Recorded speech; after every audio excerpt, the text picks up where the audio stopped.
Բարև, ես Էլենն եմ, իսկ այս վիդեոն Դուբայի մասին է։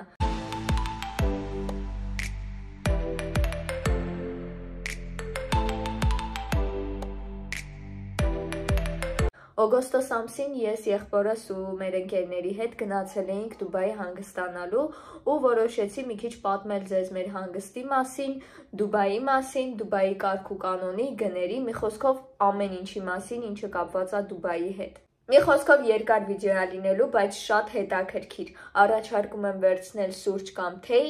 ու հարմար տեղավորվել։ Նախ ուզում եմ մի բան ֆիքսենք, քանի որ ինձ շատ դեռահասներ ու երեխաներ են հետևում, ուզում եմ ասեմ, որ այս կյանքում ինչ-որ անհասանելի բան չկա,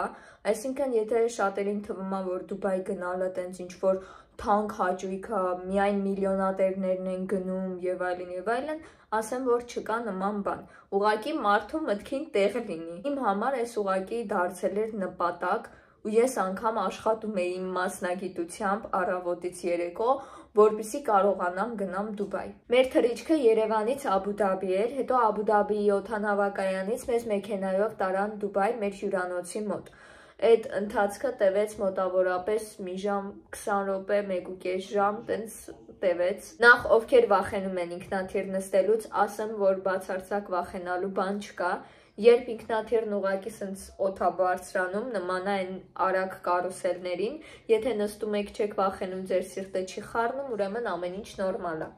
Հետո երբ արդեն օդում է, ոնց որ սովորական ավտոբուս լինի, լուրջ եմ ասում, այդ ընթացքում ուղղակի միակ տհաճ բանը այն է, որ ականջները դա սենց փակվում, բացվում, բայց ինձ թվում է այդ պահին, եթե իմ ականջակալները իմ մոտ լիներ, ոչ մի նման տհաճ բան էլ չէր լինի, այնպես որ մի մոռացեք վերցրեք ձեր ականջակալները։ Ինքնաթիռով թռիչքը տևել է մոտ 3 ժամ։ Մեր հյուրանոցը գտնվում էր մետրոյին մոտ, այդ շատ լավ բան էր, որովհետև մենք որոշել էինք, որ մետրոյով ենք տեղաշարժվելու, ոչ մի տաքսի, ոչ մի բան ու մինչև վերջ էլ տենց էլ եղավ։ Մետրոն իրականում ամենահարմար բանն է, հենց հասել ենք Դուբայ, առաջին բանը, որ արել ենք հյուրանոցում տեղավորվելուց հետո, այդ մետրոյի քարտերի հարցը լուծելն էր։ Շատ կարևոր էր դա։ Մետրոյի քարտը մոտավորապես չեմ հիշում ինչ արժեր, մոտ 500 դրամ էր, հետո 2000 դրամի լիցքավորում էին ու ամեն մեկը պետքա ունենալ իր առանձին քարտը։ Օրինակ մենք մեր հյուրանոցից մինչև Բուրջ Խալիֆա, որ գնացել ենք, կազմել է 500 դրամ մետրոյով։ Իսկ եթե տաքսի նստեինք, մոտ երևի մի 3000 դրամից ավել հաստատ կարժենար։ Մինչև մեր Դուբայ գնալը մեզ զգուշացրել էին, որ Դուբայի մետրոյի վագոնները առանձին է, այսինքն աղջիկները առանձին վագոնի մեջ են, տղաները առանձին, բայց մենք որ օգտվում ենք, մերը ընդհանուր էր։ Մենք այդ մի քանի օրը որ օգտվել ենք, միշտ եղել է ընդհանուր, միայն մի անգամ է եղել, որ տենց մետրոն եկել է ու վերևում գրված է եղել, որ կանայք այս վագոնը պետքա նստեն, տղամարդիկ մյուսը։ Իրականում շատ հեշտ էր, թե մետրոյից օգտվելը, թե մարդկանց հետ խոսալը, իրականում սենց վիդեոներ էր մոտս բերում TikTok-ով, որ ինչ-որ մեկին սենց մոտենում են, անգլերեն խոսում են, ինչա թե քերականությունը սխալ ասեցին, բան սենց քեզ չի հասկանում, բայց Դուբայում դու սենց մի կերպ ես էշին ցեխից հանում էի անգլերենը, բայց ինձ հասկանում էին ու ճիշտ խորհուրդ էին տալիս։ Հա, մեկ էլ Դուբայում շատ են օտարազգիները, այսինքն մենք որպես տուրիստ, մենք սենց մեզ կաշկանդված չէինք զգում, մեր վրա անգամ ուշադրություն չէին դարձնում, մենք ոնց որ ուղղակի սովորական իրանց մեջ ապրող մարդիկ լինեինք։ Անվտանգությունը ուղղակի բարձր մակարդակի վրա էր։ Սենց ձեզ ասեմ, օրինակ հնարավոր չի, որ դուք ուզեք փողոց անցնել ու ընկնեք մեքենայի տակ։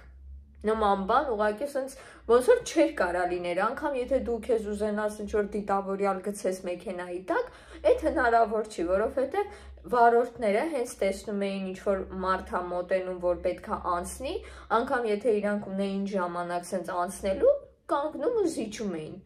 Շատ նորմալ ձևով, սենց ինչ-որ տարօրինակ էր մեր համար, որովհետև Հայաստանում անգամ եթե կանաչ լույս է, մեկ էլ կտեսնես մեքենան եկավ անցավ բան ու քիչ էր մնում ընկներ մեքենայի տակ, բայց այնտեղ բացարձակ չկար նման բան, ամեն տեղ տեսախցիկներ էր դրված, բացարձակ ոչ մի արաբ, ոչ մի ինչ-որ մեկը մեր դեմքին անգամ չէին նայում, որ մնաց մեզանից ինչ-որ գողություն անեին, եթե ինչ-որ մեկի հետ էլ եղել է, ուրեմն միլիոնից մեկն է, որ տենց վատն է եղել ու նման բան է արել։ Հենց առաջին օրը, որ Դուբայում էինք, որոշեցինք միանգամից գնալ Դուբայ Մարինա։ Այդ ուղղակի, չգիտեմ, այն հրաշքներ, որը ես միշտ նկարներով տեսնում էի ու անպայման ուզում էի այնտեղ լինել։ Շատ սիրուն էր, ուղղակի ոնց որ հեքիաթի մեջ լինեիր, ուղղակի մի բացասական բան կար, որ այնտեղ կան ռեստորաններ, որտեղի աշխատակիցները ուղղակի հանգիստ իրանց համար քայլող մարդկանց, սենց ուզում են ներս տանեն։ Առաջարկում են մենյուն, ինչ-որ ասում են եկեք բան, անընդհատ խոսացնում են ու ուզում են այնպես անեն, որ հաճախորդ ունենան ու այդ մի քիչ տհաճ պահ է իրականում, որովհետև դու ուզում ես քայլես հանգիստ, վայելես այդ տեսարանը ու կողքից ինձ գալիս են։ Դուբայ Մարինայից հետո որոշեցինք մի քիչ մեր հյուրանոցին մոտ գտնվող սուպերմարկետները մտնել, տեսնել ինչ գներ է, արդյոք տենց շատ տարբերություն կա Հայաստանի ու այնտեղի գների միջև, ասեմ, որ կան ապրանքներ, որոնք Հայաստանի համեմատ բավականին էժան են, կան ապրանքներ, որոնք նույն գնի են ու կան ապրանքներ, որոնք մի քիչ ավելի թանկ են։ Այդ ինձ թվում է նորմալ է, բայց այնպիսի ինչ-որ աստղաբաշխական գներ չի, որ ինչ-որ չկարողանաս քեզ թույլ տալ։ Մինչև Դուբայ գնալը շատ էին վախացնում, ասում էին մայթեր չկա, եթե ուզում ես A կետից գնաս B կետ պարտադիր պետքա տաքսիով կամ մետրոյով գնաս, բայց իրականում մայթեր էլ կան ու դու քո համար քայլելով կարաս գնաս որտեղ որ ուզում ես։ Իհարկե քարտեզի միջոցով, որովհետև տենց ուղակի վերկենաս գնաս, չնայած մարդկանց էլ կարող ես հարցնել, տենց ինչ-որ խնդիր չի, բայց շատ էին վախացնում, ասում էին ինչ-որ խիստ կանոններ է, պետքա շորտիկով ոչ միտեղ դուրս չգաս, պարտադիր շալվարով, բայց իրականում բոլորն էլ, ովքեր տուրիստներ էին կամ սովորական օտարազգիները, ովքեր այնտեղ են ապրում, իրանց համար ինչ ուզում էին, հագնում էին։ Ես տենց հասկացա, չգիտեմ ում մոտ ոնց է եղել, բայց ես պատմում եմ անձամբ իմ փորձի մասին, իմ տեսածի մասին։ Առավոտյան որոշեցինք մի քիչ ժամանակ անցկացնել հյուրանոցում, նախաճաշեցինք։ Այստեղ ձեզ վիդեոներով իրանց ուտելիքներն էլ ցույց կտամ, հյուրանոցի շատ համով էր, բացարձակ ոչ մի վայրկյան չենք վատացել, ջուրը, շշալցված ջրերը բավականին լավն էր, ինչ որ չեմ ասի Հայաստանի ջրի համն ուներ, բայց խմելու սովորական ջուրեր էլի, այտենց ինչ որ չենք վատացել, ոչ մի նման բան չի եղել, ուտելիքները շատ համով, բազմազան։ Նախաճաշելուց հետո որոշեցինք գնանք Լողավազան, որը գտնվում է հյուրանոցի ամենավերևի հարկում։ Այդտեղ մարզասրահ էլ կար, բայց քանի որ մեզանից ոչ մեկ ինչ-որ սեր չուներ մարզասրահի հանդեպ, չօգտվեցինք։ Լողավազանը իմ սպասածից իրականում փոքր էր, սովորական, սենց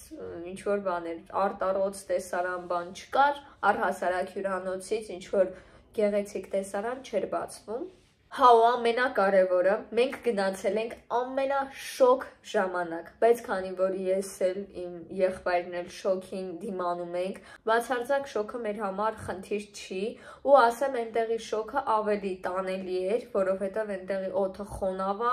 ու ավելի հաճելի էր, տենց չենք նեղվել։ Տենց որ օդանավակայանից դուրս ես գալիս, մի տեսակ ոնց որ դու գոլորշու մեջ լինես։ Շատ, չգիտեմ, տարօրինակ զգացողություն էր։ Հետո որոշեցինք գնանք Դուբայ մոլ ու այնտեղ արդեն նաև Բուրջ Խալիֆան տեսնենք։ Գնացինք մետրոյով։ Մետրոն այնքան լավ որոշում էր, որովհետև սենց մետրոն նստել էինք, գնացինք հասանք Դուբայ մոլ ու մետրոյի մեջով սենց քայլելով մտանք հենց մոլի մեջ։ Ահռելի մեծ մոլ էր։ Մենակ ինձ շատ հետաքրքրեց Դուբայ մոլի գրախանութը, թե այնտեղի գրքերը ինչ գին ունի, տենց առանձնապես շատ թանկ չէր, սկսվում էր մոտ 5000 դրամից մինչև 12,000 դրամ։ Հայ դեպ հեռախոսներն ու պլանշետներն էլ շատ մատչելի գներ ունեն։ Երեկոյան գնացինք Ապագայի թանգարան։ Ապագայի թանգարանը երեկոյան հարցրեցինք փակեր, թե չէ անպայման կմտնեինք ներսը տեսնելու, բայց ոչինչ, դրսում էլ լավ նկարվեցինք, շատ սիրուն էր, շատ մեծ էր, Հաջորդ օրը որոշեցինք գնալ ծով։ Հյուրանոցի մոտից մեզ ավտոբուսով միանգամից տարան ծով, ճանապարհը տևեց 15-ից 20 րոպե, շատ լավ էր ծովում, որովհետև բացարձակ ալիք չկար, ավելի ճիշտ կար, բայց տենց թեթև էր, սև ծովի հետ չես համեմատի ոչ մի ձև։ Ծովը շատ աղի էր, այնպես որ եթե որոշել եք լողալ, անպայման լողի ակնոցներով, որովհետև այլ կերպ հնարավոր չէր։ Մի պահ նկարվելուց ջուրը թռավ իմ աչքերին ու 10 րոպե ուղիղ մրմրում էր։ Այդպես տենց շատ չմնացինք ծովում, որոշեցինք նստել ծովին մոտ գտնվող այն մեծ կարուսելը, չգիտեմ կարուսել հայերեն ոնց է լինում, այնպես որ եթե հայերեն համարժեքը գիտեք, գրեք կոմենտներում։ Կարուսելը բացվում է ժամը 2-ին ու 8-ին փակվում։ Չեմ կարող բացատրել ինչ գեղեցիկ տեսարան էր։ Ես ուղղակի վիդեոները կտեղադրեմ, դուք նայեք։ Հրաշք էր ուղղակի, այդ հրաշքը տևեց մի ժամ, հետո մենք որոշեցինք ես եղբորս հետ, որ քայլելով կգնանք ծովից դեպի մետրո, մետրոյով արդեն մեր հյուրանոց։ Մենք նաև որոշել էինք գնալ կանաչ մոլորակ, այսինքն կենդանաբանական այգի է, շատ սիրուն, անպայման խորհուրդ կտամ գնաք տեսնեք։ Կենդանիները մեկը մեկից սիրուն, յուրատեսակ, այսինքն նման կենդանիներ ես օրինակ Հայաստանի կենդանաբանական այգում չեմ տեսել, այստեղ վիդեոներ կտեղադրեմ, չեմ ֆիքսել ինչքան ժամանակ ենք ներսում մնացել, բայց կասեմ, որ շատ հետաքրքիր էր։ Դուբայի գների հետ կապված կասեմ, որ տենց ինչ որ տարբերությունը մեծ չէր, կարող է Հայաստանի համեմատ մի փոքր թանկ էր, բայց այդքան ինչ-որ անհասանելի գներ չէր։ Ես եղբորս հետ նաև գնացինք մեր հյուրանոցին մի փոքր ավելի մոտ գտնվող մոլ։ Այդ մոլը իսկական սենց առևտրի կենտրոն էր, այնքան մարդ կար։ Դուբայից շատ հուշանվերներ բերեցինք մեր ընկերների, տանեցիների համար։ Հուշանվերներից ամեն մեկը երևի ամենաէժանը տենց 1200 դրամ էր, մինչև 2000 դրամ։ Միանշանակ բոլորին խորհուրդ կտամ գնալ, հաստատ արժի կյանքում գոնե մեկ անգամ տեսնել Դուբայը։ Ինձ թվում է ամեն ինչ ասեցի, եթե ինչ-որ հարցեր ունեք, կարող եք գրել կոմենտներում, անպայման կկարդամ ու կպատասխանեմ։ Դե ինչ, այսօրվա իմ պատրաստած վիդեոն այսքանն էր, եթե ձեզ դուր եկավ մի մոռացեք լայքել ու բաժանորդագրվել իմ ալիքին։ Հա ու մեկ էլ գրեք ինչ ֆորմատի վիդեոներ կցանկանաք տեսնել իմ ալիքում։